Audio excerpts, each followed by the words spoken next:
अस्सलामुअलैकुम फ्रेंड, मैं हूं मोहम्मद वकास। आप देख रहे हैं चाइना वाला भाई यूट्यूब चैनल। आज की इस इंटरेस्टिंग वीडियो में बताऊंगा कि जो चाइना का वीज़ा फॉर्म होता है वो कितनी किस्म का होता है। जी फ्रेंड, चाइना का जो वीज़ा फॉर्म होता है वो दो किस्म का होता है। कौन कौन सा होता है वो मैं आपको बताता हूँ जी। एक फॉर्म होता है JW201 और दूसरा होता है JW202। इन दोनों में क्या डिफरेंस होता है जी फ्रेंड? JW201 फॉर्म जो होता है उसके लिए आपको बैंक स्टेटमेंट की ज़रूरत नहीं होती, वो फुल फंडेड स्कॉलरशिप होता है। अलबत्ता आपको बैंक लाजमी शो करवाना होता है कि मेरा बैंक अकाउंट है कि नहीं है। फैमिली मेंबर में से किसी का है, जैसे कि आपके फादर का, आपके भाई का, आपकी बहन का, आपकी मदर का, किसी का भी है, तो आपको क्या करना होता है, आपको मुफा से उसकी वेरिफिकेशन करवानी होती है, फिर आपका जाके वो एक्सेप्टेबल होता है। अगर अपना है तो उसके लिए वेरिफिकेशन की ज़रूरत नहीं होती, जस्ट आपको उस पर जो है वो बैंक की स्टैंप होना लाजमी है, बैंक के जो मैनेजर है उसकी स्टैंप होना लाजमी है जी फ्रेंड। और दूसरा जो फॉर्म होता है JW202 फॉर्म, उस वो जो फॉर्म होता है वो फुल फंडेड स्कॉलरशिप नहीं होता। वो उसके लिए जो है वो आपको बैंक स्टेटमेंट की ज़रूरत होती है। उसके लिए बैंक स्टेटमेंट कितनी होती है? उसके लिए जी बैंक स्टेटमेंट पर ईयर की जो है वो 6 लाख रुपए होती है, यानी कि एक साल का आपको 6 लाख रुपए शो करवाना पड़ता है बैंक अकाउंट के अंदर, और वो मौजूद होना चाहिए। और जितने साल आपने स्टे करना होता है चाइना के अंदर, वो आपको 6 लाख से मल्टीप्लाई करना होता है, ठीक है। वो आपके अकाउंट के अंदर आपको शो करवाने होते हैं बैंक स्टेटमेंट के अंदर।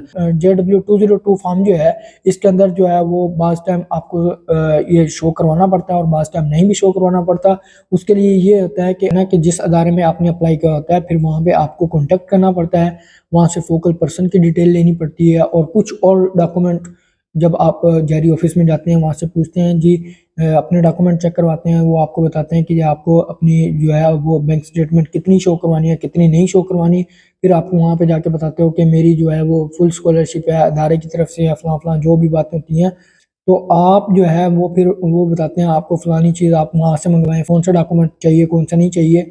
वो फिर आपको कॉन्टेक्ट करना पड़ता है उस अदारे के अंदर, जिस अदारे के अंदर आपने चाइना के जिस अदारे के अंदर अप्लाई किया होता है, उस अदारे में जाके आपने रिक्वेस्ट करनी होती है। वी चैट पे जहाँ पे भी आप ऐड होते हैं उस अदारे के साथ, वहाँ पे आप रिक्वेस्ट करते हैं, वहाँ से कुछ डॉक्यूमेंट मंगवाते हैं, फिर आप वो जारी ऑफिस में लेके जाते हैं, वहाँ पे बताते हैं और फिर वो बता देते हैं आपको कि एक्सेप्टेबल है कि नहीं है। तो अगर आप गवर्नमेंट अदारे टू गवर्नमेंट अदारे में जा रहे हैं, जैसा कि पाकिस्तान के अंदर टाटा के अदारे के अंदर एक वर्कशॉप है, लुबान वर्कशॉप, तो अगर आप उस अदारे की तरफ से चाइना के अंदर आना चाहते हैं, या गवर्नमेंट के किसी भी अदारे से, पाकिस्तान के गवर्नमेंट अदारे से आप चाइना के अंदर आना चाहते हैं और आपका JW20 फॉर्म है, तो आप और आप स्कॉलरशिप पे हैं, लेकिन बैंक जारी ऑफिस वाले कहते हैं कि आपने जो है वो बैंक स्टेटमेंट शो करवानी है, तो आपको वहाँ पे फिर इस तरह करना होता है कि आपको चाइना वालों से रिक्वेस्ट करनी होती है कि हमें जी स्टेटमेंट शो करवाने का कह रहे हैं, हम इतनी शो नहीं करवा सकते। तो फिर वहाँ से जो है आपको कुछ डॉक्यूमेंट जारी किए जाते हैं, फोकल पर्सन की डिटेल होती है, जो कि आप जारी ऑफिस के अंदर जाते हैं, दिखाते हैं, बताते हैं उनको, उनको मैसेज जो किए होते हैं वो बताते हैं, जो उनसे डॉक्यूमेंट मंगवाए होते हैं वो बताते हैं। तो जो है वो आपको बैंक स्टेटमेंट की तब जो है JW202 फॉर्म के अंदर तब जाके आपको बैंक स्टेटमेंट की ज़रूरत नहीं होती।